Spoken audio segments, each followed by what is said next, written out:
পৃথিবীর সমস্ত খাবার থাকে একদিকে আর এই খাবারটা থাকে একদিকে। আমার মনে হয় আমার মতন যারা গ্রাম বাংলায় থাকেন তারা সবার কাছে এই খাবারটাই প্রিয় হইব। অন্য বিরিয়ানি কন আর যা কন, ওই খাবারটা প্রিয় হইব না।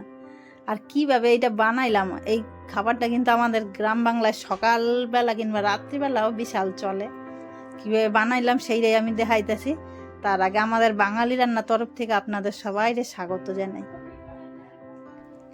আর এইটারে বলে খুদের চাল, খুদের ভাত। আমাকে এইখানে কিন্তু এইগুলো বিশাল চলে। আর শীতের দিন সকালবেলা, শীত কেন গরম কেন, সব সময়ই খায়।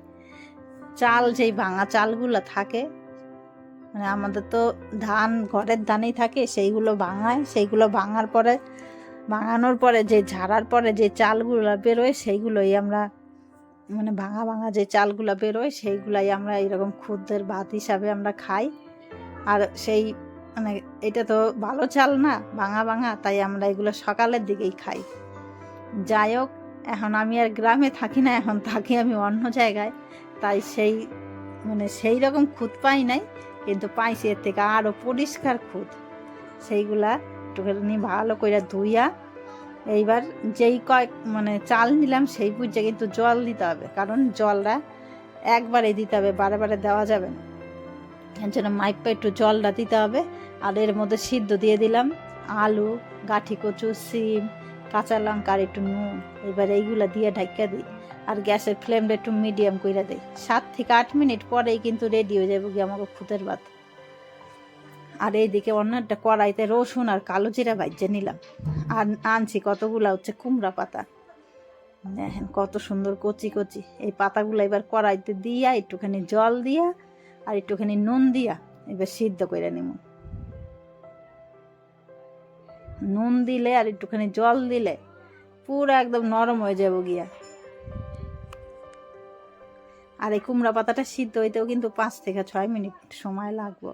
আর এগুলো একটুখানি নুন যেহেতু দিয়েছি তাই একটুখানি উল্টা পাল্টা করে নিই, তাহলে সব জায়গায় নুন লাগবো। আর এইদিকে কথা কইতে কইতে আমার ভাতটাও রেডি হয়ে গেছে গিয়ে। এইবার গ্যাসের ফ্লেমটা বন্ধ করে দিয়ে ঢাকা রাখুন। আর এইদিকে আবার কুমড়া পাতাটাও আমার সিদ্ধ হয়ে গেছে, জলটাও শুকায় গেছে। আর এইদিকে আমার প্রথমে লঙ্কা ভাজতে মনে ছিল না, তাই 5-6টা দিয়ে দিলাম আবার কাঁচা লঙ্কা, সেগুলো একটু ভাজে নিলাম। আর রসুন যেহেতু আগে চোখলা ছুলি নাই, এইভাবে কিন্তু পরে চোখলা ছুললে কষ্ট হয় না ততটা। দেখেন সুন্দর তাড়াতাড়ি ছোলা হয়ে যায় গিয়া, আবার অনেকগুলো রসুন মানে নরম হয়ে যায়, খাওয়া হয়ে যায় গিয়ে, কোনো ব্যাপার না।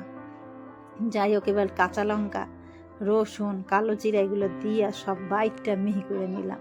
আর কুমড়া পাতাটা শুকাইয়া দেখেন একটুখানি হয়ে গেছে গিয়া। কতগুলো কুমড়া পাতা ছিল, এগুলো সিদ্ধ দিলে কিন্তু একদম ছোট হয়ে যায় গিয়া, মানে ছোট মানে কি একটুখানি হয়ে যায় গিয়া সিদ্ধ হইয়া। এইবার সিদ্ধ হয়ে গেছে গিয়া, এবার এগুলো একটুখানি ভালো করে মিহি করে বাইটটা নিই। আর জালটা দিয়ে একটুখানি মনের মতন কইরা, কথা কইতে কইতে বাটা হয়ে গেছে গিয়া। এবার এগুলো বাইটটা রেডি করে নেই। কুমড়া পাতার ভর্তা, আমরা তো এগুলো কুমড়া শাক বাটাই কই। আর এদিকে আলু যে সিদ্ধ ছিল, গাঠি কচু সিদ্ধ ছিল, সিম সিদ্ধ ছিল, সেগুলো সব বাইর করে নেই। আর এইদিকে কতগুলা শুকনো লঙ্কা ভাজে নিই। শুকনো লঙ্কা ভাজা হয়ে গেছে গিয়া। আর বড় বড় 2খানা পেঁয়াজ একদম কুচি কুচি কইরা মিহি করে কাটতে নিয়েছি। এবার নুন দিয়ে আর শুকনো লঙ্কা দিয়ে আর একটু সরিষা তেল দিয়ে ভালো করে একদম মাইখা নিতে হবে,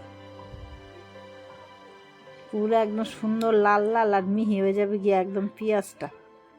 এইবার এই পেঁয়াজ আর শুকনো লঙ্কা দিয়া নুন দিছে এবার একটু পরিমাণ মতন। এবার সব পেঁয়াজ দিয়া মাখার পরে এবার একটু একটু করে পেঁয়াজ নেব, সব কিছু মাইখা নেবো। আলুটা, গাঠি কচুটা, সিমটা, এইভাবে সব সুন্দর করে মাইখা নেব। দেখেন এত সুন্দর লাল হয়েছে, দেখেই মনে হইতেছে খাইতে ইচ্ছা করতেছে। আর এইরকম যদি একটুখানি মানে কোনো কিছু মাখা ছাড়াই পেঁয়াজ যেইভাবে মাখলাম শুকনো লঙ্কা দিয়া, এইও কিন্তু শুধু খাওয়া যায় বাদ দিয়া।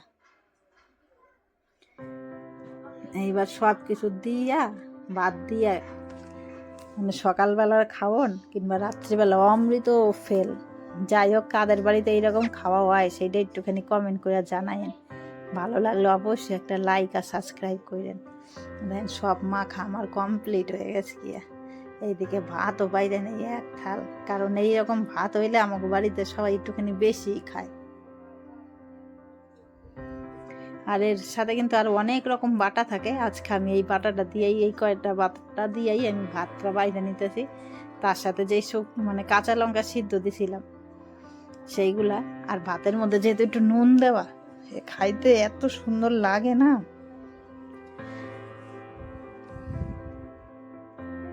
এবার সব কিছু দিয়া সাজাইয়া দিলাম কর্তা মশাইয়ের সামনে।